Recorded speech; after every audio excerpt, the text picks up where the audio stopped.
Get started.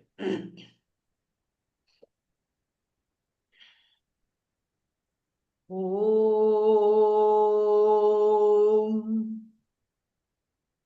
Om.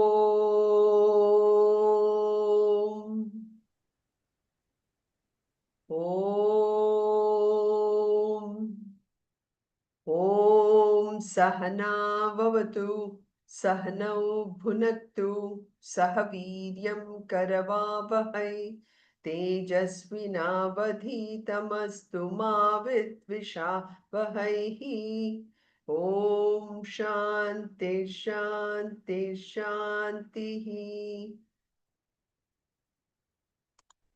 So who would like to start the Gita chanting? Yeah, go ahead, Meena. Om Parthaya Pradibodhitam Bhagavata Narayanena Swayam Vyashena Krutitam Purana Munina Matye Mahabharadam Atvaidamrita Varshinim Bhagavadim Ashtadashatyayinim Ambatvam Anushantadami Bhagavad Gita Bhavadvekshinim. नमोऽस्तु व्यासविशालबुद्धे नमस्ते व्यासविशालबुद्धे पुल्लारविन्दायतपत्रनेत्रः येन त्वया भारततैलपूर्णः प्रज्वालितो ज्ञानमयप्रदीपः. You can do the next one too if you want. Yeah. Prapanna parijataya स्तोत्रवेत्रैकपानये ज्ञानमुद्राय कृष्णाय गीतामृतुहे नमः.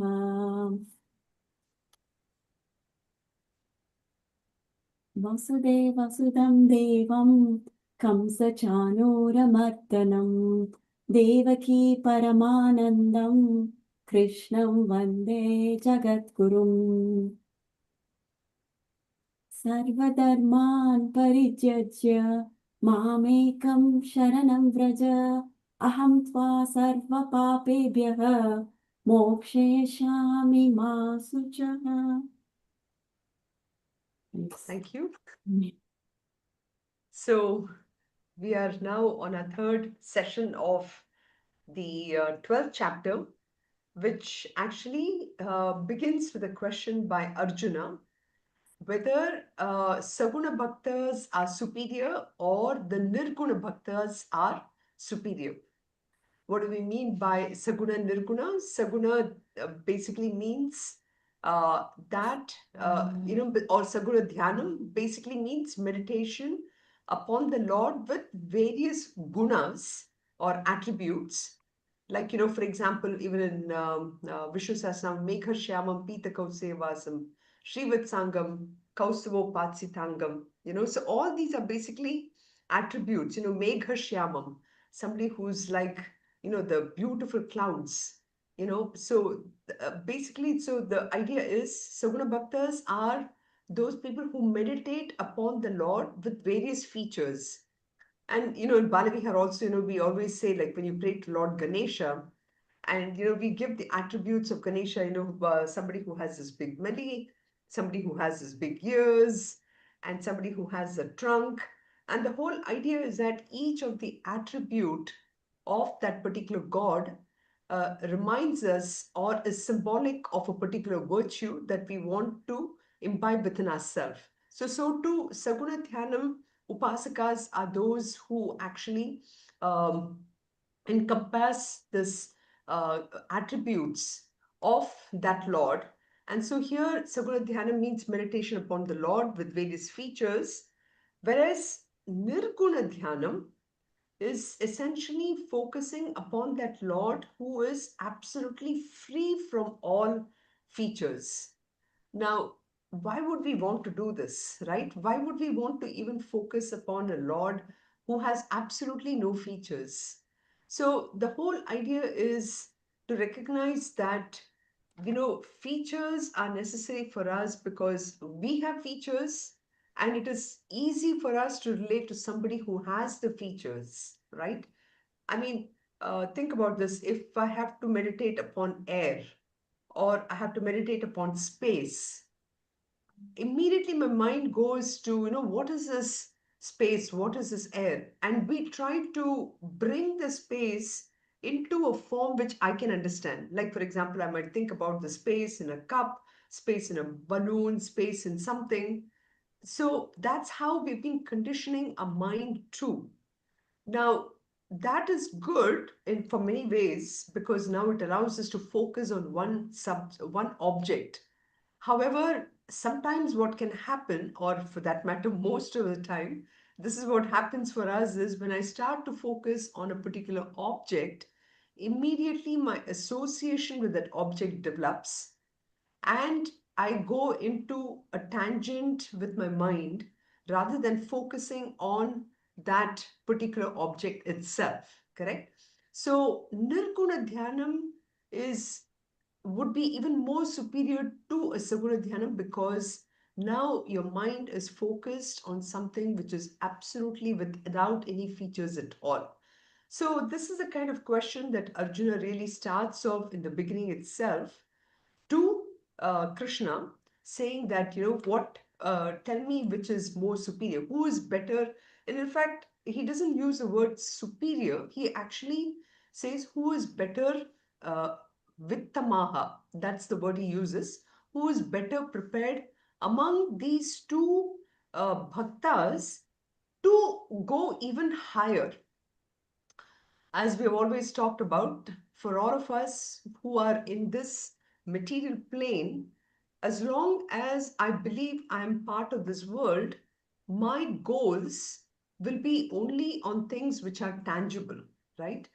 But we have the ability to go beyond this tangibility of objects, and therefore, we can go even higher. So that is our goal. The moksha, or self-realization, is really very important. And this, of course, if we compare it to the Western psychology, where you have self-actualization. I think some of you might be familiar with this Maslow's pyramid of needs and everything.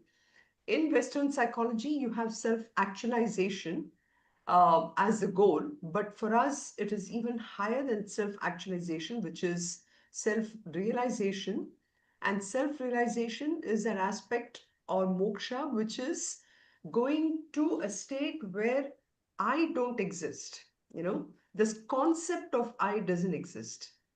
That doesn't mean that I, as a physical body, does not exist, or even Sunitha doesn't exist. Sunitha exists, but the person who I think I am, that is Sunitha, does not think that that person is Sunitha, but somebody who is higher than that, somebody who is beyond this form, this identity, this color, this attributes, all this. So that is the aspect where, as a human being, we are capable of going. So Arjuna, therefore, is asking, tell me who is really better prepared to reach that highest level.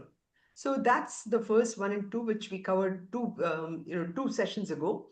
And then in the last the la, the two we the la- in the last session, we actually started with 3 and 4, and today we'll go on beyond to 6, 7, and 8 also. So any questions so far, or anything that we can address before we move on to the shlokas themselves? Any questions comes to your mind as we...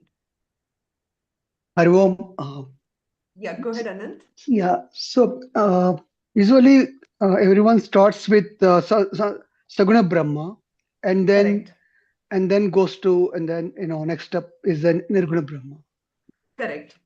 right? Is that the... Correct. because to start with, I mean, one needs a form, name, and something to to start with. Absolutely. Absolutely. Yes. Okay, thanks. Yeah. No, it is. I mean, we can even try that exercise, right? I mean, suppose when I close my eyes and I say that I'm going to think about nothing, um, we can try it, and we can actually time ourselves. How quickly does the mind start to think about any object? You know, uh, obviously the first few things that comes to mind immediately will be that day's whatever I have to do that day, um, some of that thing, or somebody who is from my family, who's, the mind will start to latch upon these things. So this is why Saguna Dhyanam is very, very important, which is trying to divinize that form of the object that is coming in front of me in my dhyanam.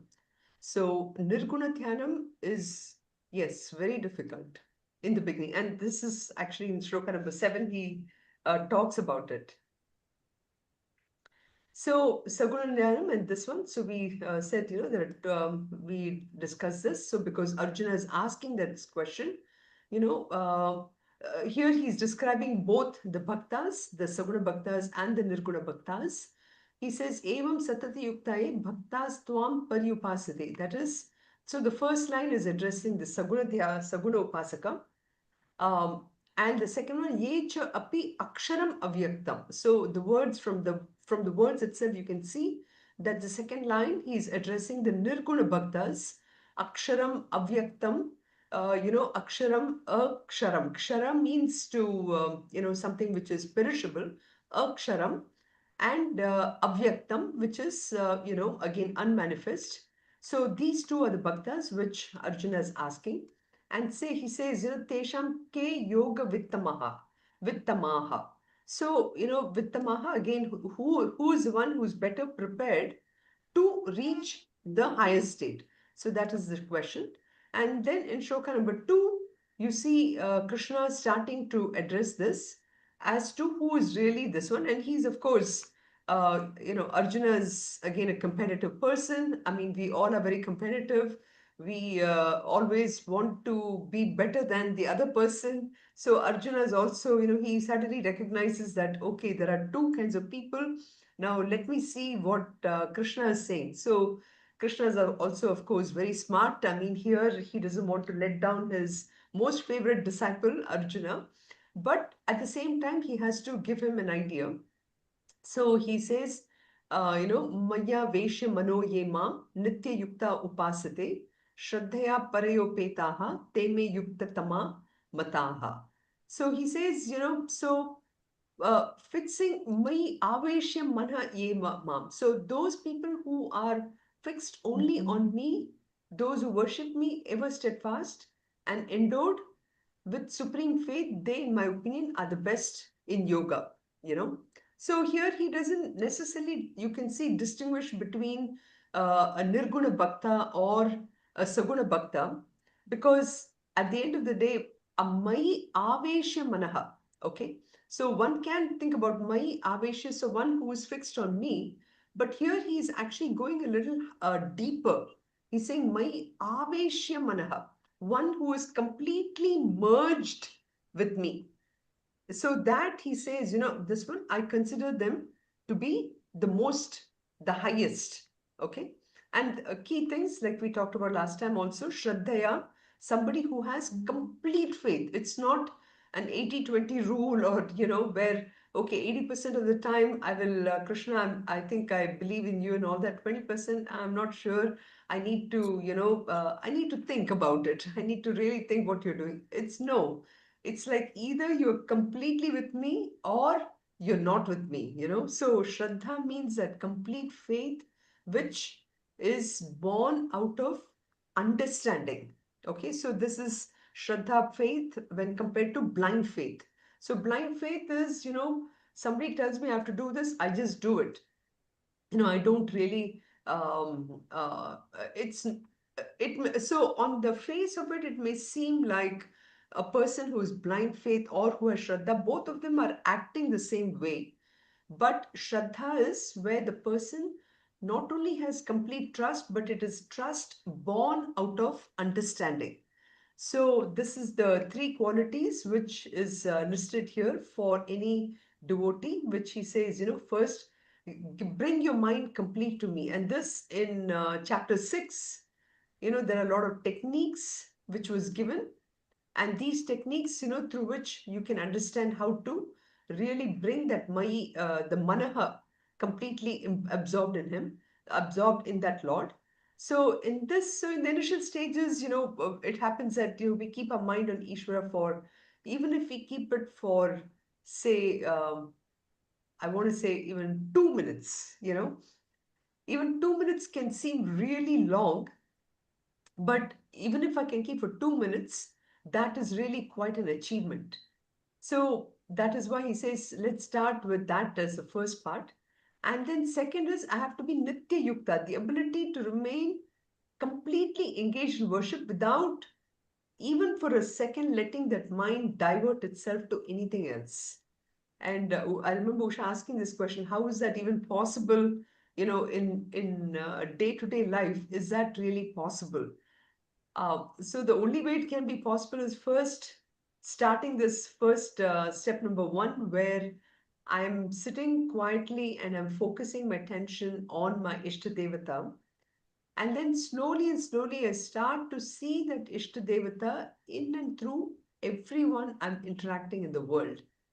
Only then will I be able to do this Nitya Yukta. And I remember Eknath Ishwaran, in one of his books, or even for that matter, his eight steps of meditation, he always says, whenever the mind is not absorbed in a certain action, automatically the mind should have a kind of a japa going on at the back of your mind, you know. So when that happens, that japa happens, and automatically the mind is remembering the Lord all the time. And I remember Sharda Aunty also saying about how, when Gurudev, even when he's sitting in a train station in the middle of the night, waiting for a train or whatever, his hand is always on that japamala, and he's always doing japa.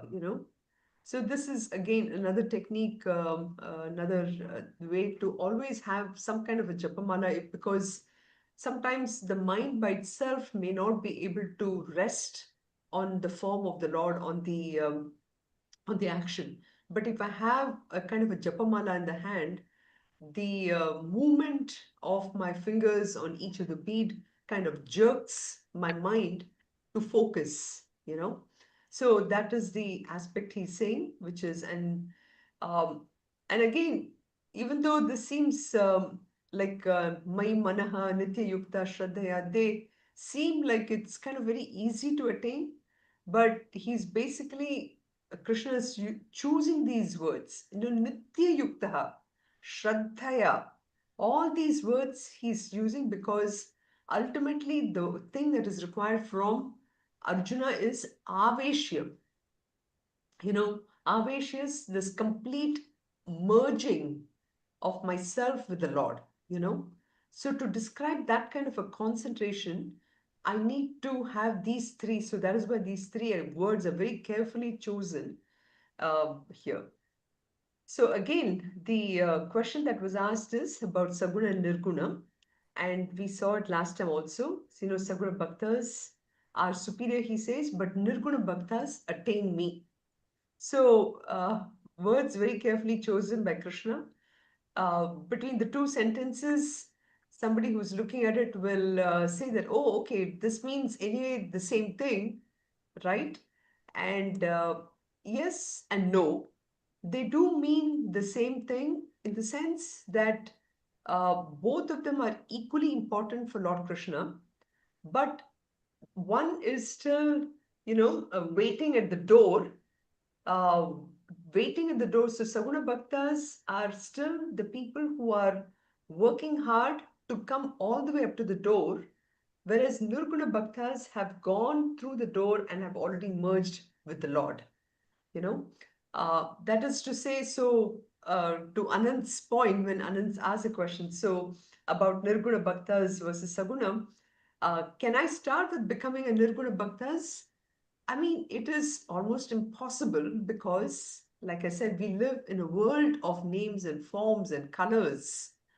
I should be able to understand that these names and forms and colors are nothing but an illusion which is tantalizing my mind, and I need to go beyond this. So that is why we all are actually Saguna Bhaktas, and we are waiting to have an understanding that these names and forms are illusions. We all can say as much as we can that these names and forms are illusions, but until and unless I myself am able to experience that it is an illusion, I will never really go forward, right? So that is why he says those three things. So, having said that, now having established, or rather, Krishna establishes the question for Arjuna, saying that both are equally important. Now we will see what are the types of sadhanas that are prescribed for a Nirguna Bhakta and a Saguna Bhakta. And of course, we can take a step by step approach from bottom to high. But Krishna always chooses coming from top to the top down approach. So, first, we will see the sadhanas which are prescribed for Nirguna Bhaktas. Okay.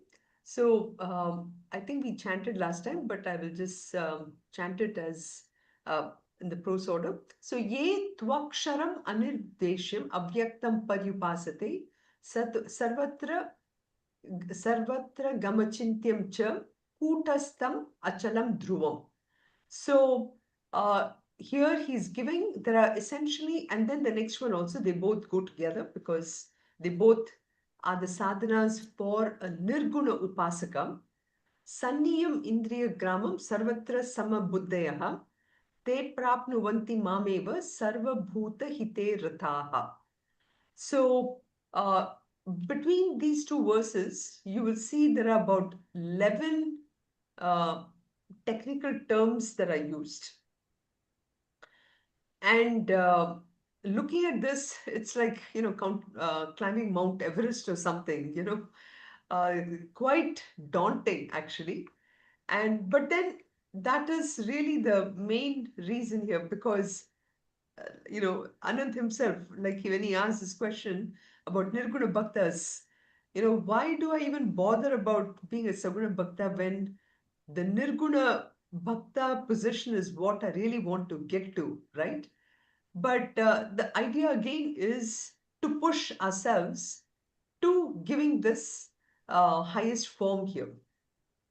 Okay, so let's look at them a little more closely. So we see that in, one second, what did I do? Shloka number 3. Yeah.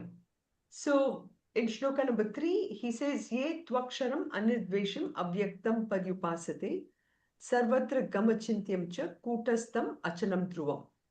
So those who want the aksharam imperishable, anirdeshyam, which is deshya. Deshya basically means direction, right? So here it is totally indefinable. Brahman is something which doesn't have any of the directions. Brahman is not something which is perishable. And then avyaktam, which is unmanifest. Paryupasate, sarvatra gama. I think there's a mistake there. It's sarvatra gama. So who's all pervading, achintyam, and kutastam, which is unchangeable, achalam, immovable, and of course, eternal, dhruvam. So all these words to describe that ultimate reality itself. So he's saying, all these, the Nirguna worshippers are ones who are doing dhyanam. So this is literally the highest form, in for a Nirguna Upasaka, the type of sadhanas are Shravanam, Mananam, and Nididhyasanam. And this is the Nididhyasanam, the ultimate form of meditation, where one is meditating upon these words. Okay, so it's almost like when I'm meditating upon this, I have to first think about, okay, let's take this word aksharam. Okay, for Aksharam, first I have to think about all the objects that are perishable. Okay. So all only those objects that are perishable which have a finite birth and an end time. Correct? A birth and and death. So those are the ones which are perishable. Now I have to think about something which is imperishable. What can that be? You know, the closest that we can think about is possibly maybe water, maybe earth, maybe air, you know, to that. So even these actually have some form, right? Water has a form. Water has the three states: physical, liquid, and the vapor state. So so you can imagine how difficult it is. So imperishable. Then anirdeshim, I have to define all the directions and then say, this is not, you know. Neti, it's almost using that neti principle. And then avyaktam or unmanifest, which is, you know, going beyond the manifestation state. So, so this is the thing. And then uh, coming to shloka number 4, you know, where again, um, Sanniyam Indriya Gramam Sarvatra Samabuddhayah Te Prapnuvanti Mameva Sarvabhuta Hite Rataha. So, Sanniyam, you know, so somebody who has restrained all their Indriyas, okay, having restrained all these senses, then Sarvatra Samabuddhayah. So, such a person, such a Nirguna Upasaka is completely balanced. Again, a beautiful sadhana for all of us to see, you know, am I leading a balanced life? Today, of course, we are very focused upon balance in terms of our sleep habits, our diet habits, our exercise habits. But do we also do the same kind of monitoring of ourselves on how am I living in this world? You know, have I been completely balanced at my workplace with my work situations? Or was I balanced with my, say, the lawn mower? I mean, the person who's coming to do my lawn in the house, or, you know, my maid who's coming. So many, or even when I'm driving, you know, was I balanced with regard to how I was facing the motorists on the road? You know, so Samabuddhaya have balanced intellect. So these things, it's not as if I'm consciously practicing it, but it needs to be part of my psyche, right? Part of my personality. So Samabuddhaya, then prapnuvanti mam eva sarvabhuta hite rataha. Another beautiful word, actually, we use this for our quality also. Somebody who rejoices in the welfare of all.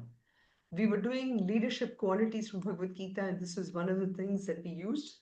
That is where a leader is one who is always so happy and in the welfare of, you know, his team, his or her team, and his or her company, you know, whatever organization they are part of, constantly always happy. So you see such beautiful words which he has brought out here. Okay, so 3 and 4 are Nirguna Upasaka um, Bhakta part here. Now, Krishna is, you know, reminding Arjuna that, you know, okay, having explained all this, this is not a very easy path. Okay, so I'll just chant this and then we'll look into the meaning a little more closely. क्लेशोऽधिकतरस्तेषाम् क्लेशोऽधिकरस्तेषाम् अव्यक्तासक्तचेतसाम् अव्यक्तासक्तचेतसाम् अव्यक्ता हि गतिर्दुःखम् अव्यक्ता हि गतिर्दुःखम् देहवद्भिरवाप्यते देहवद्भिरवाप्यते. So he says, greater is their trouble kleshaha adhikatara tesham. So um, it's really, really difficult here. Klesha, what he's referring to is that it's the difficulties, the difficulties which are there for a Nirguna Upasaka, okay, is very difficult because Avyakta Sakta Chetasam, the mind is, mind finds it very difficult to get attached to something which is not there, okay, unmanifest. When I say it is not there, what I mean is where my physical eyes are not able to comprehend it, okay. So great is the difficulties for those for a Nirguna Bhakta whose mind, for not Nirguna Bhakta, meaning that that path is difficult. Avyakta hi gati dukkham dehavad bihi avapyate. For the goal, that is this unmanifest, something which I cannot see, hear, touch, all those are things what we are calling here as the unmanifest. It's almost next to impossible for my mind to go to those things which I cannot feel, touch, hear, all that, for the embodied to reach. So the person, Dehavat Bihi, that is a person who is attached to the body. Okay. Dehavat Bihi, the embodied, but the somebody who is this one. So, so for the majority of us, who want to become such a devotee, it is adhikataraha kleshaha, very difficult to worship Ishvara in this formless form.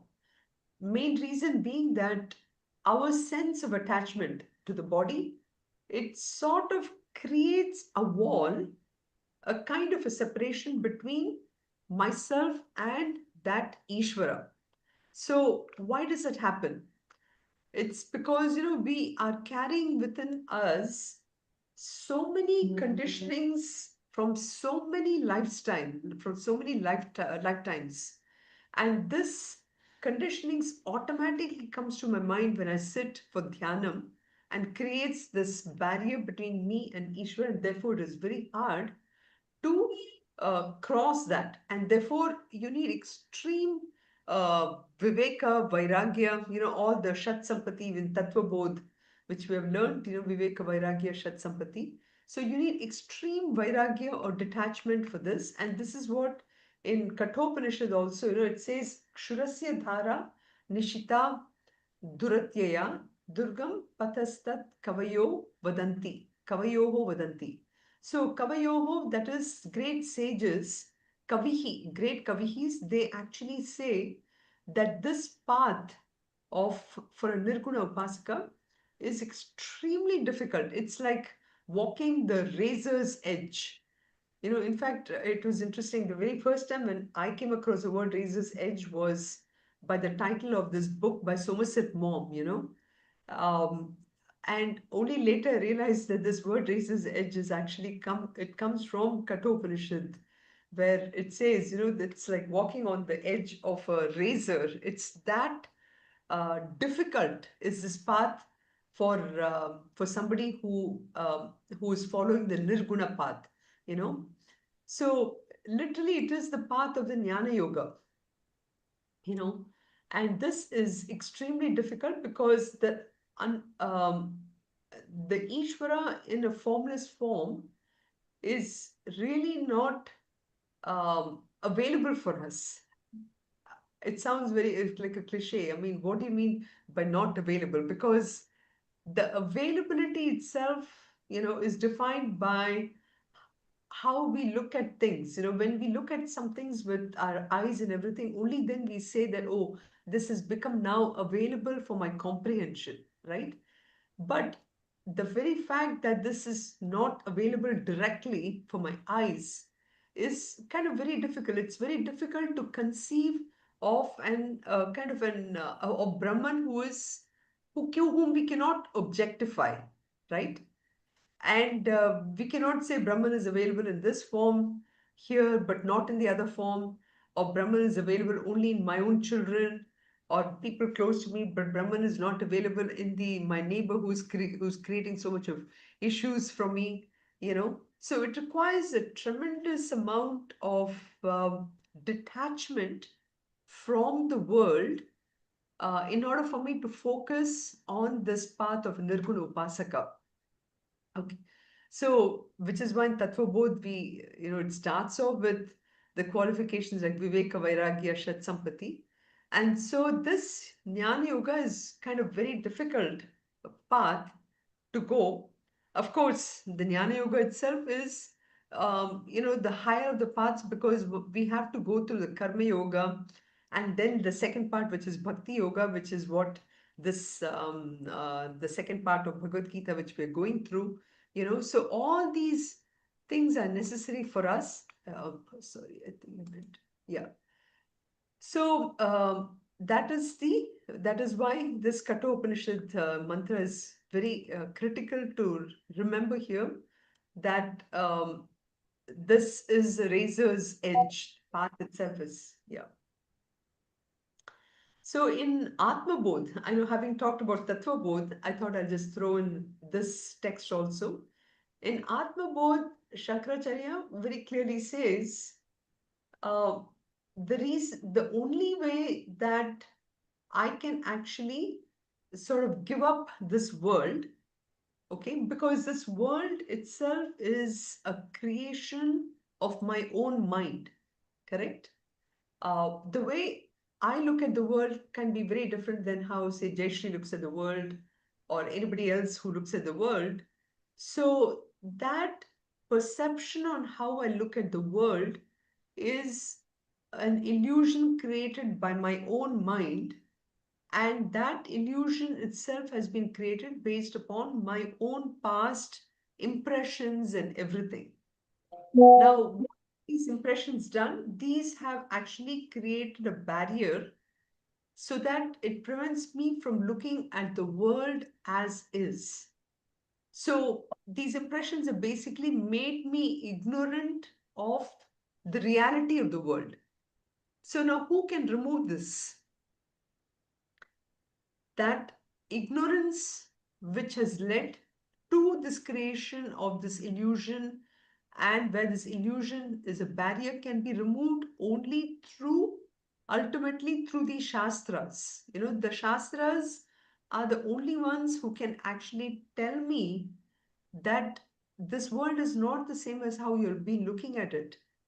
So that ignorance can be removed only through the knowledge which is there in the Shastras, right? So that is what in Atmabodh it says, Aviroditaya karma na vidyam vinivartayet, vidya avidyam nihantyeva tejas timira sangavat. Okay, it's one of the very first shlokas in the Atmabodh, where it says the only way you can actually remove ignorance is by knowledge.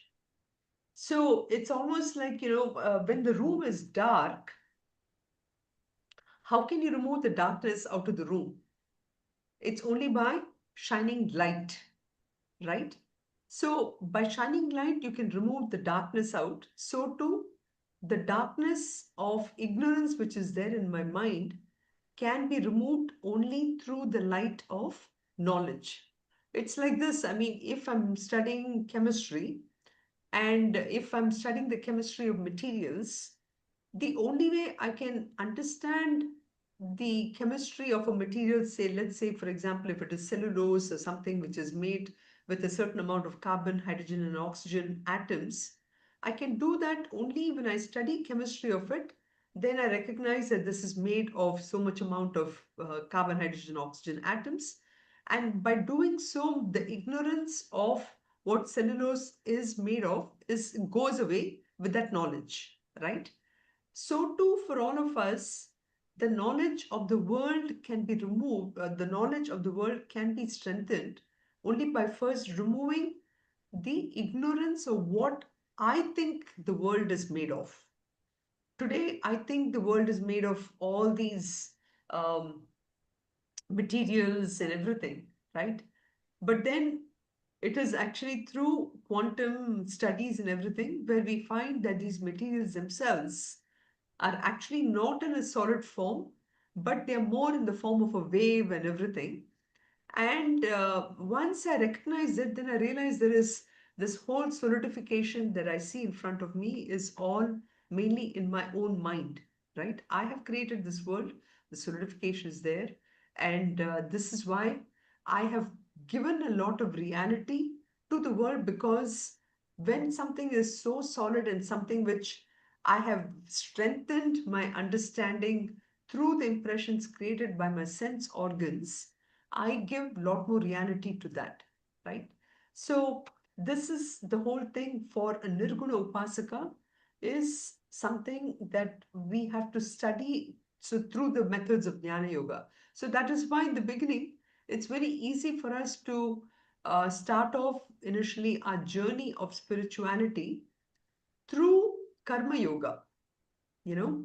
But even Karma Yoga by itself is not that easily possible if I don't bring a certain amount of devotion aspect, some amount of divinity into my actions.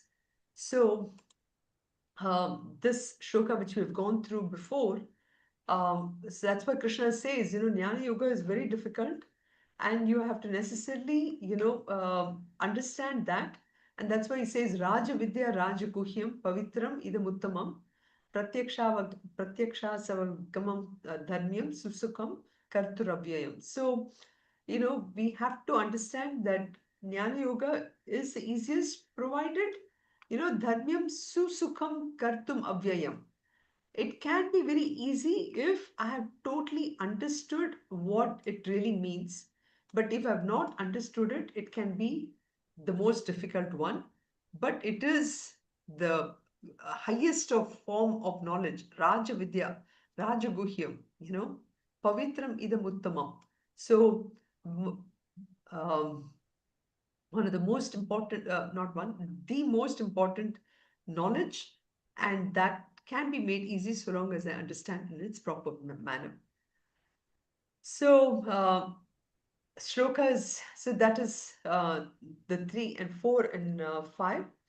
Now, coming to 6, so basically one may say, so does that mean it's really difficult? Does that mean that, I cannot access this form of this one?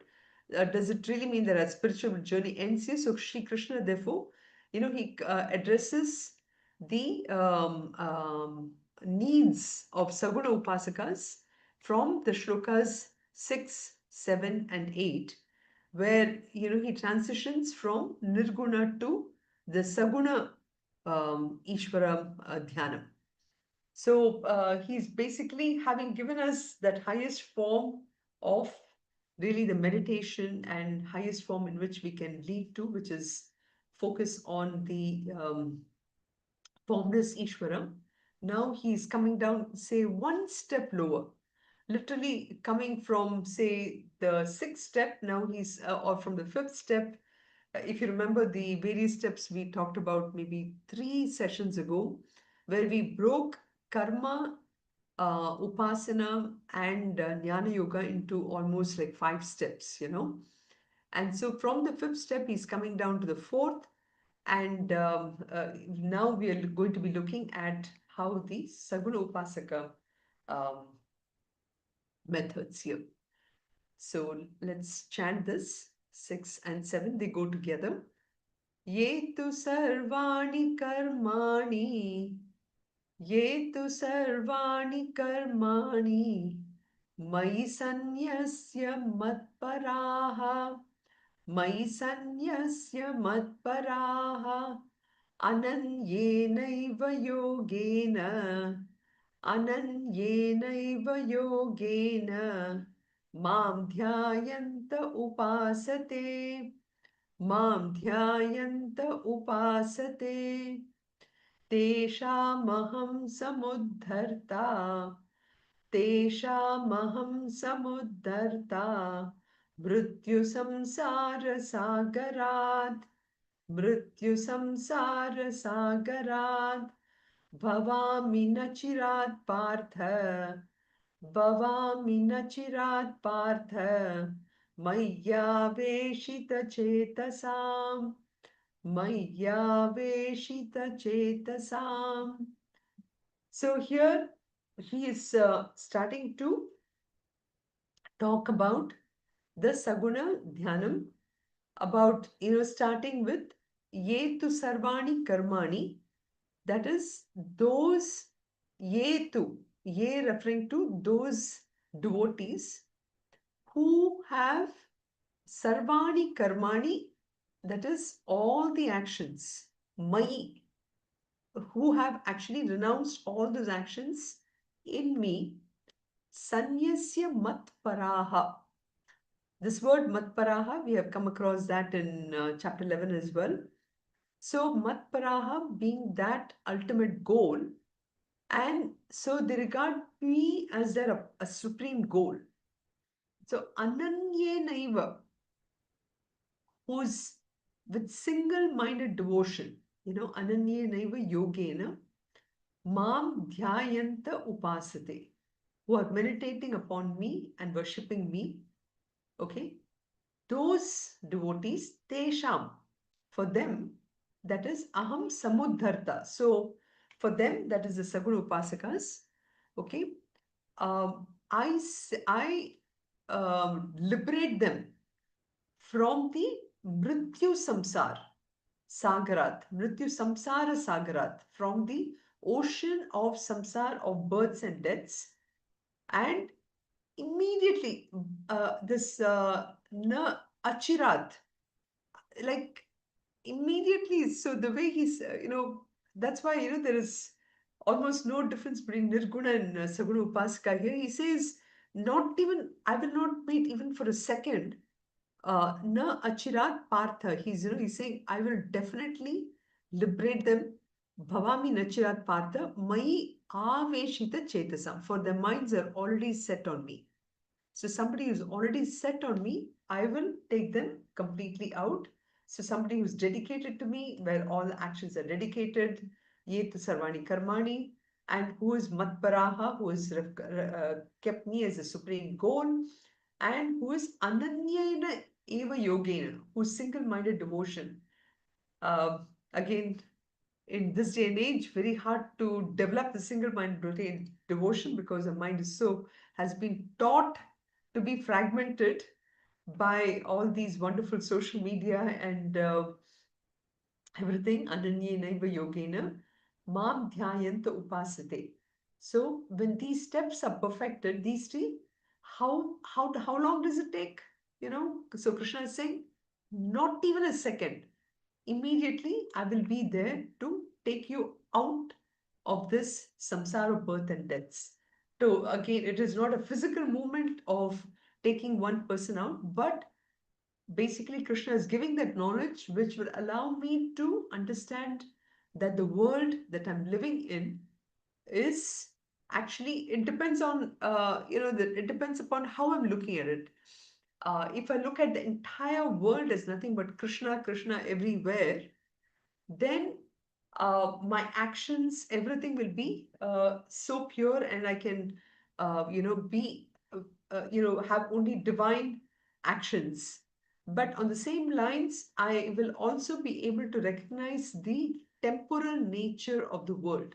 So that is what he means by taking a person out from the ocean of samsara of birth and death. So that knowledge is given to the person.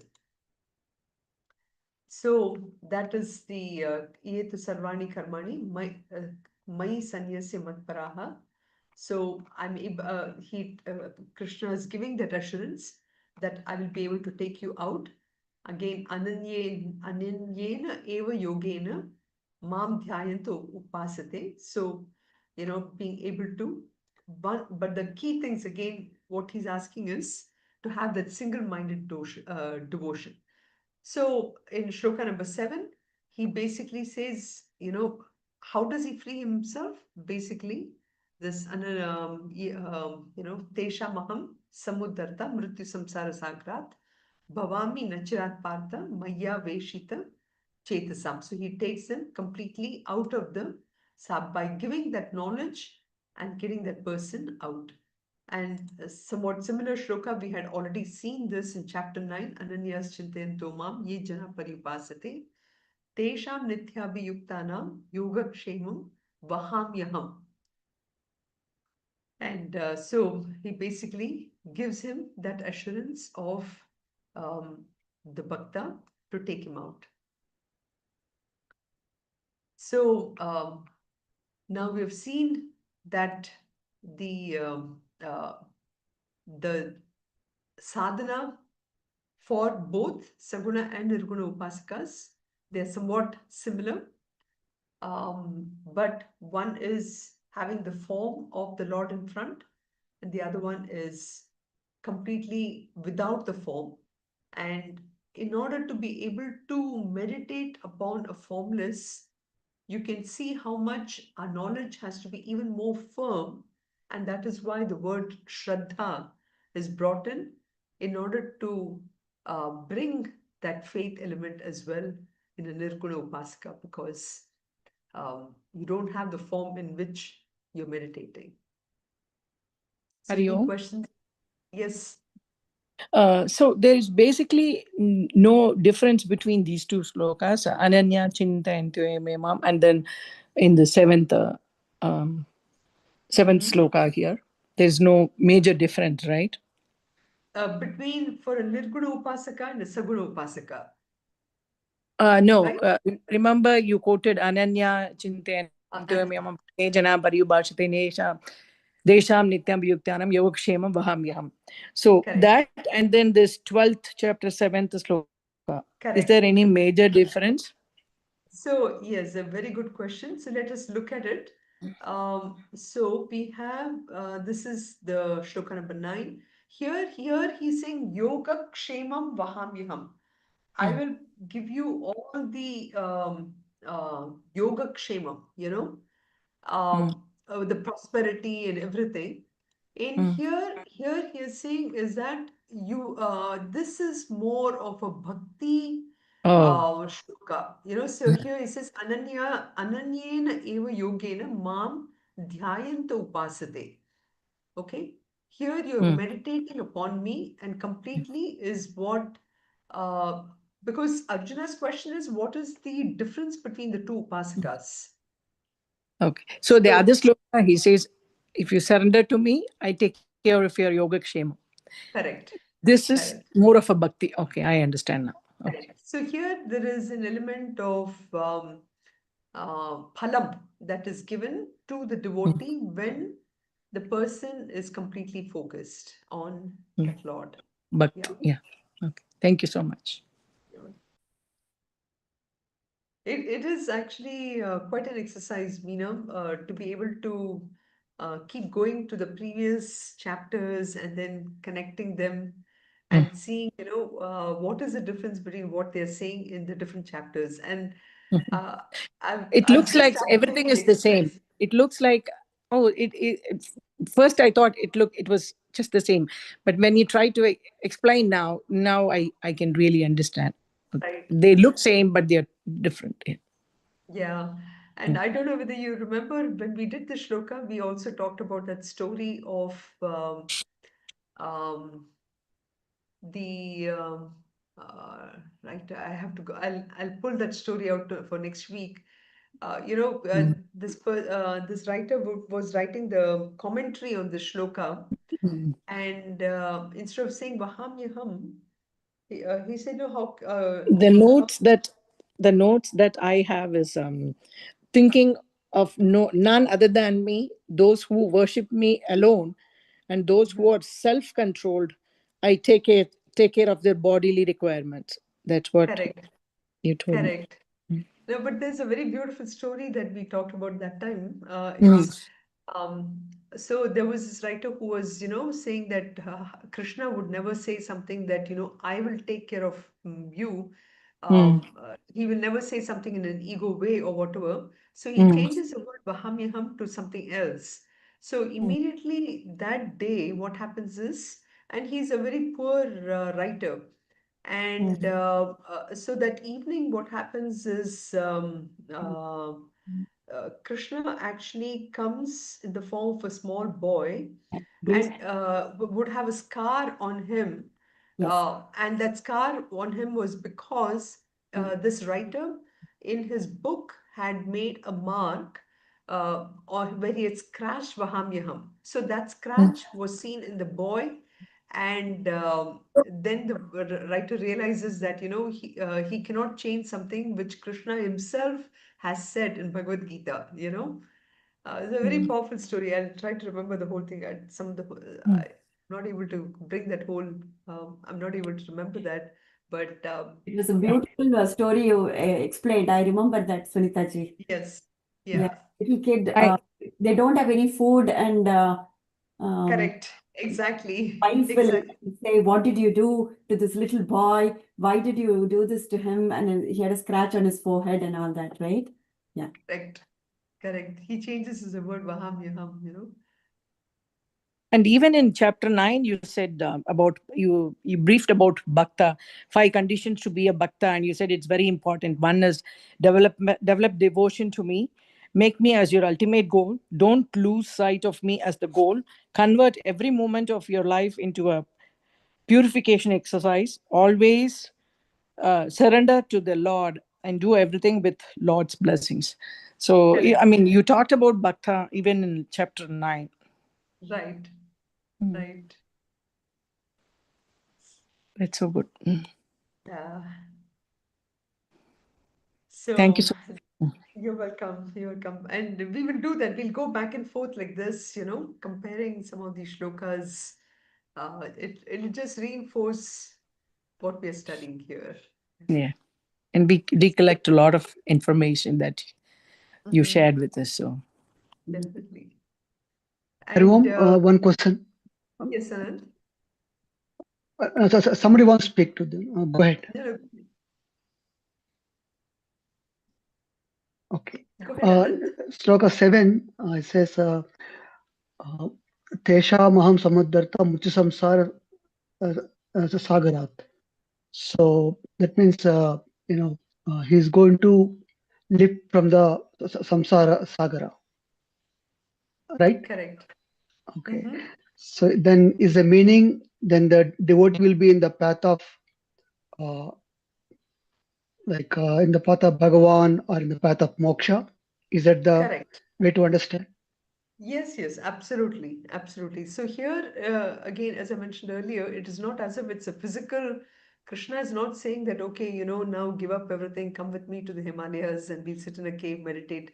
That's not what he's trying to say here. The ocean of samsara, um, Krishna is saying that, I'm giving you that knowledge which will allow you to look at the world as is.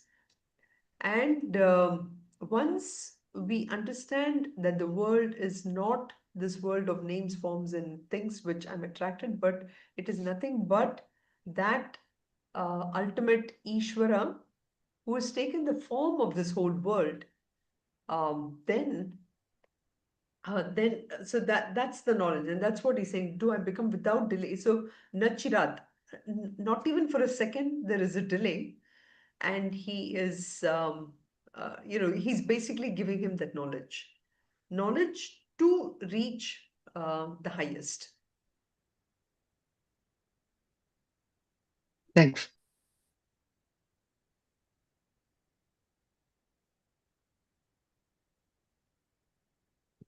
So next week we'll move on to the shlokas 8 through 12, which is again he starts off from the highest level, which is dhyana yoga, then different ways, abhyasa yoga, vachika sadhanas, and then karma yoga.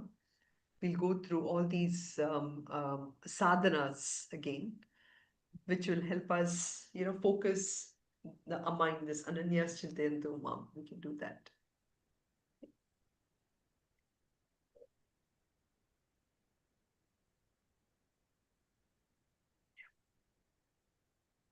सर्वे भवन्तु सुखिनः सर्वे सन्तु निरामयाः सर्वे भद्राणि पश्यन्तु मा कश्चित् दुःखभाग् भवेत् ॐ शान्ति शान्ति शान्तिः Om Purnamadah Purnamidam Purnat Purnamudachyate Purnasya Purnamadaya Purnameva Vashishyate.